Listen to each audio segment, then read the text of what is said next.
So hello everyone, finally NEET 2024 is over. इस video में बात करूंगा जिनके भी नीट के मार्क्स अच्छे नहीं आ रहे, जिनका भी नीट का एग्जाम अच्छा नहीं हुआ। कॉन्ग्रेचुलेशन जिनका भी नीट अच्छा हुआ, जिनका इस साल मेडिकल कॉलेज मिल रहा है, कॉन्ग्रेचुलेशन टू दोस्त। बट इस वीडियो में बात करूंगा जिनका भी नीट का एग्जाम अच्छा नहीं गया, उस दिन आपका पेपर बिगड़ा। इस वीडियो में उन उन लोगों के लिए बात कर रहा हूँ। देखो, इस सिचुएशन में आप, मुझे पता है किस सिचुएशन में आप होंगे, क्योंकि मैंने सेम सिचुएशन फेस की। मेरा भी नीट पहली बार में नहीं हुआ था, मैंने भी वो सेम फेस देखा है कि इस समय आपको क्या लग रहा होगा। मैंने वो सेम सिचुएशंस में अभी गुजरा हूँ, तो आई कैन ट्रूली अंडरस्टैंड कि आपको क्या लग रहा होगा। तो यार रिलैक्स, भूल जाओ जो भी हुआ, नीट का एग्जाम जैसा भी हुआ, जो भी मार्क्स बन रहे हैं, इन सबको एक बार के लिए भूल जाओ। इन सब बातों को छोड़ो, रिलैक्स करो यार। आपने इतनी मेहनत की है, इतनी छोटी सी जान, आप इतनी इतनी मेहनत करके आप पिछले 1-2 साल तक इस एग्ज़ाम के लिए, आई नो वो अच्छा नहीं हुआ तो कोई बात नहीं, भूल जाओ यार। अब जो भी हुआ, जैसा भी हो गया, अब भूल जाओ। उसके बारे में इतना मत सोचो। ये टाइम है अपने आप को रिलैक्स करने का, अपने आप को रिजुविनेट करने का। इस टाइम पे आपको ये मत सोचो कि मेरा नीट के पेपर में मैं ये क्वेश्चन सही कर सकता था, या पेपर को एनालाइज़ करने बैठ रहो।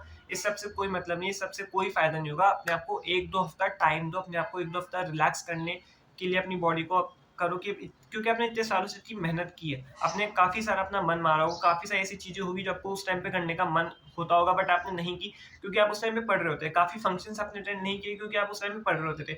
इतना सारा आपने सैक्रिफाइसेस किए, तो अब आपका हक बनता है कि आप यहाँ पे रिलैक्स करो। आई कैन अंडरस्टैंड कि आप ये सोच रहे होंगे कि मेरा तो सिलेक्शन ही नहीं हो पाया, मेरे दोस्त का हो गया, उसका हो गया, मैंने ये गलतियाँ कर दी। आप उस गिल्ट वाली फीलिंग में होंगे, तो मैं कैसे रिलैक्स कर सकता हूँ? आई कैन अंडरस्टैंड, बट सच में अब या टाइम है जब आप अपने आप को रिलैक्स कर सकते हो। इस टाइम पे अपने आप को एकदम, जो आपका करने का मन हो रहा था नीट के टाइम पे जो आपने नहीं किया, इस टाइम पे वो करो। कोई क्रिएटिविटी से रिलेटेड चीज़ करो, अपने सिबलिंग्स, कज़न्स के साथ टाइम स्पेंड करो, जिससे आपका मन एकदम हल्का हो सके।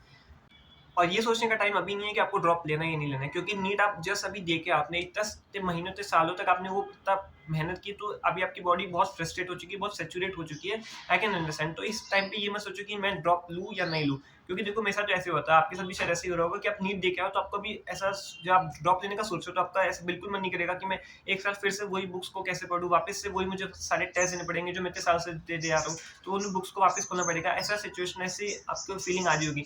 बट ये टाइम के साथ चेंज होती है। जैसे-जैसे हफ्ता, 1 हफ्ता, 2 हफ्ता बीतेगा, ये सारी थिंकिंग आपकी चेंज हो जाएगी। वापस से अगर आप ड्रॉप अग अगली सो आपने यही सोच रहे हैं कि मेरे को ड्रॉप नहीं लेना है क्योंकि मेरे को वापस से वही बुक्स पढ़नी पड़ेगी, वापस से वही टेस्ट देने पड़ेंगे, तो एकदम रॉन्ग फैसला होगा। क्योंकि धीरे-धीरे टाइम के साथ आपका डिसीजन चेंज हो जाएगा। आपका वापस से उन सबको जब आप स्टार्ट करोगे, जब जैसे आप पढ़ना स्टार्ट करोगे, तो वापस से आप उतना ही इज़िली उन सबको पढ़ पाओगे जो आपने इतने सालों से पढ़ा है। तो ये सोच, अभी ये टाइम नहीं है नीट के जस्ट कुछ दिनों बाद कि आप सोच रहे हो कि मेरे को ड्रॉप लेना है, नहीं लेना है। आप तो नीट के जो 15 दिन बाद, आप नीट के जो आपका 5 मई को नीट हुआ है, तो उसके 2 हफ्ते तक आपको अपने आप को रिलैक्स करना है, क्योंकि आपने इतनी मेहनत की है, इतना आपका माइंड फ्रस्ट्रेट हुआ है, तो ये टाइम अपने आप को रिलैक्स करने का, अपने बॉडी को रिजुविनेट करने का, अपने माइंड को फ्रेशन अप करने का। तो यहाँ पे 15 दिन, मतलब 2 हफ्ते के आस-पास अपने आपको टाइम दो, जब आप सोच रहे हो, बैठ के आराम से थोड़ा चिल करो यार, काफ़ी मेहनत करी है। तो ये टाइम दो अपने आप को रिलैक्स करने का, अपने आप को चिल करने का टाइम है। देखो, आई कैन अंडरस्टैंड कि आपका नीट नहीं हुआ, बट ऐसा कहते हैं ना, आपका मन का हुआ तो अच्छा, और आपका मन का ना हुआ तो और भी अच्छा, क्योंकि वो तो भगवान के मन का हुआ है। तो आपका सिलेक्शन नहीं हुआ तो कोई बात नहीं है, वो उनके भगवान के कुछ और प्लान्स हो गए आपके लिए। तो ये मत सोचो कि मेरा इस साल सिलेक्शन नहीं हुआ तो अगले साल भी नहीं हो पाएगा, मेरे से इस साल नहीं हो पाया नीट तो अगले साल भी नहीं हो पाएगा।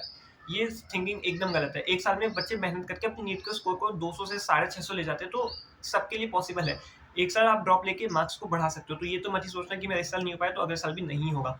और कुछ लोगों के ऐसे होते हैं कि पेरेंट्स भी एग्री नहीं कर रहे होते उनको ड्रॉप दिलाने के लिए, तो उन पेरेंट्स से भी मेरी यही रिक्वेस्ट है कि आपका बच्चा चाहता है कि वो 1 साल ड्रॉप ले, उसके अंदर इतनी तड़प है कि वो 1 साल ड्रॉप ले, उसको डॉक्टर बनना ही है, तो उसको एक मौका ज़रूर दिया जाए यार। क्योंकि देखो, आपके मन में अगर है कि मेरे को डॉक्टर बनना ही है, तो literally you should go for a drop. आपका फर्स्ट अटेम्प्ट में नीट क्लियर क्लियर नहीं हो पाया, तो सेकंड अटेम्प्ट के लिए आपको बिल्कुल जाना चाहिए, ये ड्रॉप आपको लेना ही चाहिए, क्योंकि सेकंड अटेम्प्ट में बच्चा 1 साल में बहुत मार्क्स इंप्रूव कर लेता है। बट अगर आप कहीं थर्ड अटेम्प्ट या फोर्थ अटेम्प्ट या फिफ्थ अटेम्प्ट है, तो यहाँ पे आपको सोचना पड़ेगा कि सच में मेरे को आपको डॉक्टर ही बनना है, फिर आप अदर कोर्सेज के बारे में भी यहाँ पे सोच सकते हो। देखो, मैं आपको आईपीएल, अभी क्योंकि आईपीएल चल रहा है, उससे रिलेटेड एग्जांपल देता हूँ। जैसे एक बैट्समैन है, उसने शॉट मारा और यहाँ पे फील्डर है। बैट्समैन ने शॉट मारा, फील्डर के पास यहाँ पे बॉल आई। अब जो फील्डर है, उसने एक बार में कैच नहीं पकड़ा, उससे कैच छूट गया हवा में, उसके हाथ से छिटक गया। बट दूसरी बार में फिर से वो उसके हाथ में वापस आके आ गया, उसने हाथ में कैच पकड़ लिया। तो अल्टीमेट रिजल्ट यही देखा जाएगा ना कि बैट्समैन आउट हो गया, फील्डर ने कैच पकड़ लिया। इससे कोई मतलब नहीं होगा कुछ सालों बाद कि उसने कितने अटेम्प्ट में कैच पकड़ा। यही आप नीट से रिलेट करो। मे बी आपका फर्स्ट अटेम्प्ट में नहीं हुआ है, सेकंड अटेम्प्ट में नहीं हुआ, बट कोई बात नहीं, अगर आप 1 साल दे के इतनी मेहनत कर सकते हो, आप में इतनी कैपेबिलिटीज़ है कि आप अपने नेक्स्ट अटेम्प्ट में नीट निकाल दो, तो वो ड्रॉप आपको लेना ही चाहिए। It's all worth it. ये मत सोचो कि मैं फर्स्ट अटेम्प्ट नहीं हो पाया, 1 साल लूँगा, ड्रॉप होगा, ये होगा, तो ऐसा सोच के मत लेना, ड्रॉप मत लेना।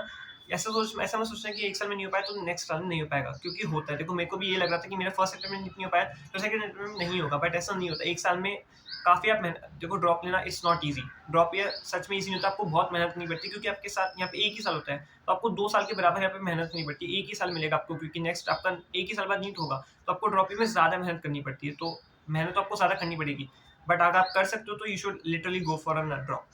ठीक है, तो ज़्यादा चिंता मत करो, रिलैक्स रहो, काम रहो, हम मिलके निकाल लेंगे। आप बिल्कुल अकेले तो देखो बिल्कुल भी नहीं हो। मैंने नीट के पेपर के पहले भी आपको बताया था, अभी भी आपको बोल रहा हूँ, आप अकेले नहीं हो। हमें आपके साथ में आपको नीट के प्रिपरेशन के लिए गाइड करने के लिए, आप बिल्कुल चिंता मत करो कि कैसे होगा, क्या होगा। You can ask me anything in the comment section, आप पूछ सकते हो। हम पूरे आपके नीट के साथ तक यहाँ पे बने रहेंगे। आपको नीट के लिए कोई भी प्रॉब्लम हो तो उसके रिलेटेड आप नीचे क्वेरी डाल सकते हो। I will try to answer those questions.